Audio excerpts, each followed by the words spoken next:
After 15 years, the MMORPG Infinity game is shutting down. The game's creator, Akira Ono, suddenly finds himself summoned into the game as his character, the demon lord Hakuto Kunai. As he tries to grasp his situation, he encounters an injured girl fleeing from a demon king Grial, which he easily defeats. The girl, Aku, explains they are in the kingdom of Holy Light, whose people worship the Holy Church and the angel Cherub. As these are not parts of the original game, Kunai reasons that someone in the game must have tried to summon a real demon lord but accidentally summoned him. Aku tells that she is an orphan cast out by cruel villagers as a sacrifice to Grial. At a nearby shrine, Kunai finds the mages who summoned him were already killed by Grial, and the shrine's idol cannot send Kunai home as this would contradict the wish that summoned him. Instead, it gives Kunai a magic ring before turning into dust. Kunai takes Aku back to her village, but upon seeing the villagers abusing her, Kunai's anger awakens the ring, which offers to kill the villagers. Instead, Kunai reveals himself as the demon lord, sets the village on fire as revenge, and makes Aku his partner as they head towards the capital. Luna Elegant, one of the 3 holy maidens, seeks out the rumored demon lord to defeat him.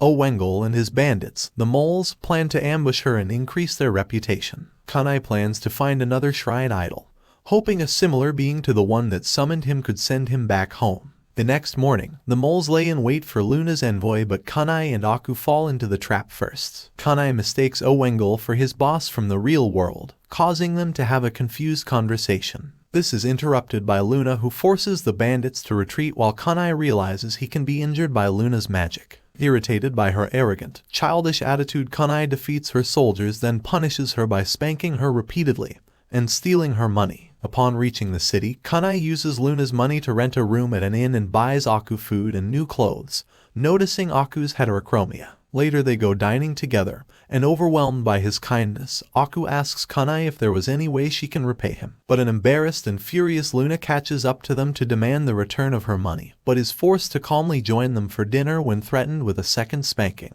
She later insists on sharing their room since it was paid for with her gold. Elsewhere, a second holy maiden approaches the city with her soldiers. Kunai asks Luna about the cherub and learns it died after sealing away Grial, but the remaining 2 angels, Ophan and Seraph, are still alive. Luna's older sister, Holy Maiden Killer Queen, arrives in her war chariot with the intent to drag Luna home. Kunai comes up with a plan to make money by selling worthless crafted items to an antiques dealer. Luna and Queen bicker while an army of Satanists, believing they failed to summon the demon lord, plan to kill both holy maidens using a miasma sludge sealed in a box called Hades. Luna claims she tamed the demon lord, though Queen doubts that a demon lord exists. The cult then attacks, and Kunai realizes the cultists wear the same robes as the ones who summoned him. As the cultists unleash Hades to weaken Luna and Queen, Kunai's ring tempts him to murder the maidens, but Kunai refuses. The ring paralyzes him, forcing him to swap into another of his Infinity Game avatars,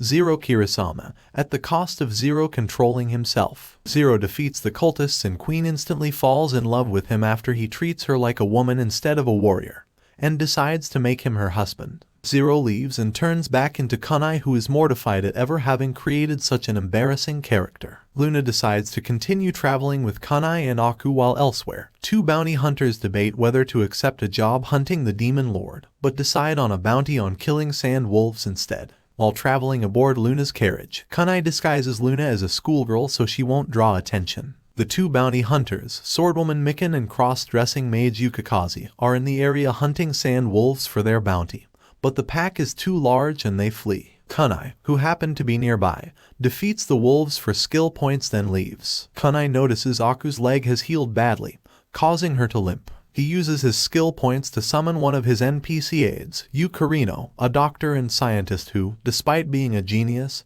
has an unfortunate sadistic streak and a fetish for young boys. Despite the possibility of Yu going rogue, Kunai summons her anyway and finds that in this new world, Yu is still loyal but has her own free will. Kunai decides to keep a close eye on her, forbids her from killing anyone, and discloses his situation. Using her unique skill Hand of God, Yu fixes Aku's leg in no time, but is scolded by Kunai when she asks Aku to dress like a boy. While testing her leg, Aku suggests she has fallen in love with Kunai because of his kindness. Kunai thanks Yu for her help, and his praise causes the now self-aware Yu to experience happiness and develop a crush on him. Later, as Aku sleeps, she gains a rare magical survival skill called Heroine. Due to defeating the sand wolves so easily, Mikan and Yukikaze are amazed by Kunai.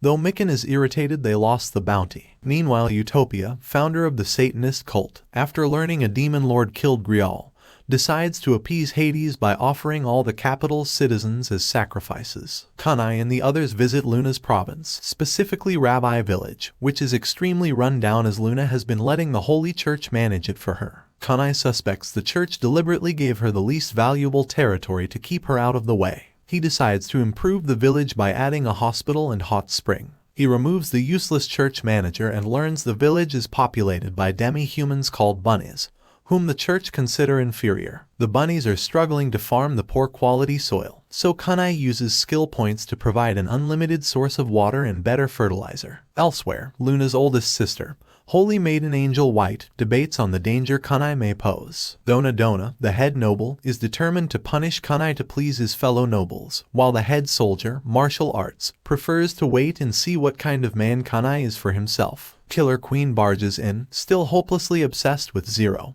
leaving Angel worried about her sister's state of mind. At the Noma Tavern, the S-rank adventurers Mink and Organ debate about the existence of a dragonkin fighting for justice before being given a poster of the Demon Lord, whilst Mikan and Yukikaze overhear their talk. Meanwhile, Kunai, Luna, and Yu hold a feast for Aku at the high-class restaurant Artemis in the kingdom's capital to celebrate her leg being healed. They are joined by Ebifree Butterfly, a central figure of nobility in the kingdom who Luna explains through Kunai's telepathic messaging is a powerful social figure with many connections through the kingdom. Kunai decides to attempt to gain her trust, and as he negotiates with her and tells about his improvements to be done at Luna's Rabbi Village, the surrounding area comes under synchronized attacks by the Satanist cult. Kunai tells his party to remain calm and stay in the restaurant while he takes care of the trouble. Mikan and Yukikaze are in the midst of the fighting, but Kunai comes to their aid and disposes the Satanists, who summon a mid-tier demon called Carnival. Kunai easily defeats Carnival and the populace cheers, recognizing him from posters as the Demon Lord. While the previous episode's fighting was happening, Carmia, an assassin disguised as a clown calming down the nobles, approaches Kunai's party with the intent to poison them, but Yu scares him away with a magic trick that involves amputating his arms. In another part of the capital, Killer Queen, Mount Fuji, and Martial Arts clear out a horde of undead, and Mink defeats another group of Satanists whilst healing church members. The surviving cultists regroup and summon a demon Prince Orut as their last resort, who lays waste to all the combatants and destroys Angel White's holy barrier. Tron is ordered by Utopia prior to the battle to fly in and dump the Hades miasma onto the combatants, and she does so while Mink and Queen try to hold their ground against Orut. Kunai swaps to Zero Kirisame at the last minute and effortlessly defeats Orut, but not before Orut mortally wounds Tron and drains her blood to transform himself into a bestial entity. Zero revives Tron from death and upon being told she forgot how to smile, encourages her to regardless of her circumstance. Zero defeats Orut once more and strikes a victory pose, to the amazement of Tron and the bliss of Killer Queen. Kunai discusses with Angel White where he could obtain more information about Seraph, whilst Angel tries to deduce if he is still a legitimate threat to the kingdom and church. Both parties end the conversation on seemingly amicable terms, though Angel was hiding her stress, worrying what Kunai's end goal is and wondering how he was able to tame the selfish Luna and defeat Grial so easily,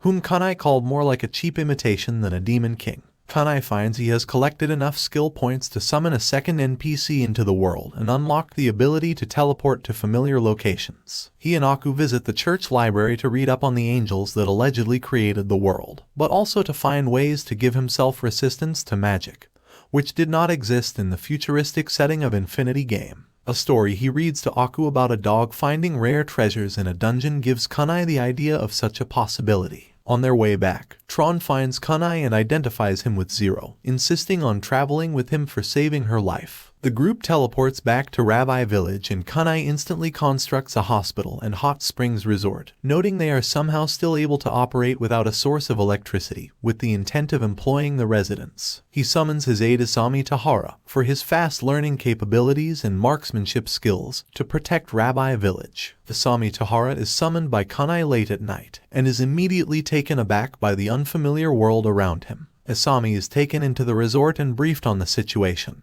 and he is frightened when told Yu is also with them. Asami is tasked with training the residents of the village and managing its upkeep, to which he thinks is too much work, but Kunai reassures he has the intelligence for it. When he pats Isami's arm, Isami receives a shock, but declines seeking you for help. You, Tron, Luna, and Aku greet Isami, while Kunai spends the night thinking how to prepare for Ebifree's arrival. Kunai returns to the capital and sells a music box to Nandan Manon, the antiques dealer he visited before, for 15 gold coins. He then visits Bingo, the tailor whom he bought Aku's clothes from, and requests the making of 20 tuxedos and bunny suits. After establishing a food delivery route to Rabbi Village, Kunai retreats back to the inn for the night. Kunai, Akira swaps to Zero Kirasama for a while, and ponders on the time he used to play as him. 1 week later, Ebifree arrives at the renewed Rabbi Village. She brings with him Commando Sambo, and Kunai recommends you to cure his blindness, who uses eye drops. Sambo is overjoyed, and Ebifree pays you with a Holy Lambda coin worth 100 gold coins. A flashback from 10 years prior to the show's events shows a 6-year-old Luna with a friend called Eagle rushing to a noble's mansion to buy bread. They are shunned away by the nobles, and Luna retaliates by swearing she'll grow up to be a holy maiden, and they'll get their comeuppance. 2 years later, her training at the church begins, at the cost of Eagle being executed for being a demi-human. She officially became a holy maiden at the age of 10 years, and was assigned her province, which included Rabbi Village. Seeing a young Kion and Momo reminded Luna of Eagle, so she prayed to Cherub for strength. At this point, Luna's reminiscence is interrupted by Kunai and Ebifree approaching the hot springs. Luna takes Ebifree inside. Her enthusiasm has Ebifree deduce Luna's crush on Kunai, which she embarrassingly rejects. Ebifree ultimately decides to live in Rabbi Village. Meanwhile, Angel learns of Ebifree's holiday in Rabbi Village, thinking Kunai has manipulated her too, though Queen has no concern, saying Angel has yet to find love whilst the other two have. Isami and Yu converse while working on a map of the village's future development, Isami noting that Yu's personality has changed and that he refuses to waver to Ebifree's influence. Later, Kunai receives a checkup from Yu which devolves into Yu fondling his body, so Kunai abruptly leaves. That evening, everyone feasts and Tron goes to the bath hoping to see Zero, but Kunai carries her back to the women's side.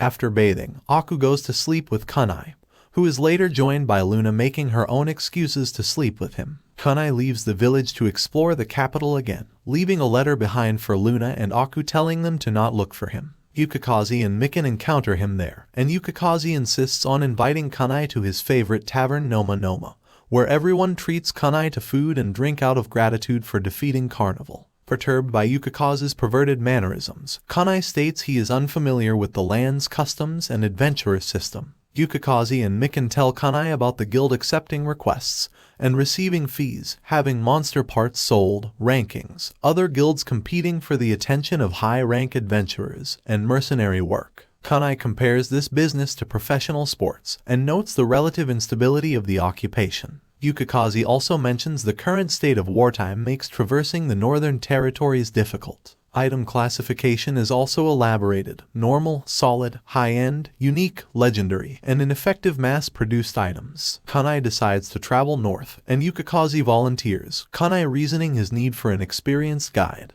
At the church, Angel White's anxiety reaches a tipping point. She uses her Omega staff to teleport to Luna to rescue her, but becomes confused at the sight of Rabbi Village undergoing construction. Isami spots Angel, mistaking her for a magician hired for help, and tasks her with moving a supply of magic crystals. Angel eventually meets Luna, and is distraught by Luna's unwillingness to leave. Angel is even more unnerved at the sight of Tron, and is forced by Luna to let Kion and Momo escort her to the baths. Believing it's her last chance to pry Luna from Kunai's influence, she explores the baths, and is surprised to find someone waiting for her. Angel finds Kunai at the end of the baths, and reluctantly joins him at his insistence. Greatly embarrassed by the situation and flustered at the sight of Kunai, Angel attempts to interrogate him over his intentions for deceiving Luna and Ebifree. Kunai maintains his composure in front of a naked Angel, and responds that they acted out of their own volition. Kunai coerces Angel to bathe and drink sake to calm her down. As the two talk, Angel becomes frustrated and breaks down over being called innocent,